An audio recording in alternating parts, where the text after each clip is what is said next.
Panhala police ठाण्यात एका विवाहित महिलेला मोबाईलवर अश्लील संदेश पाठवून लज्जा उत्पन्न केल्याप्रकरणी आरोपींविरुद्ध गुन्हा दाखल करण्यात आलाय।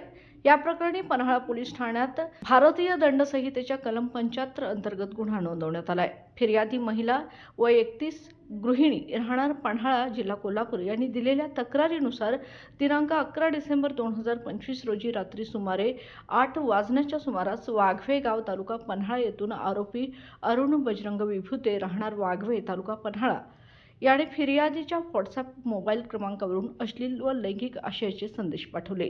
बोलायचं होतं, एक मेंबर तुमचा नंबर मागत होता, किती रेट आहे तुमचा, तुम्ही बाहेर जाताना अशा स्वरूपाचे आक्षेपार्ह संदेश पाठवण्यात आल्याने फिर्यादी यांच्या मनास लज्जा उत्पन्न झाली। त्यानंतर फिर्यादी यांनी आरोपीशी संपर्क साधण्याचा प्रयत्न केला असता आरोपीने फोन न उचलल्याने अखेर पन्हाळा पोलीस ठाण्यात तक्रार दाखल करण्यात आली आहे।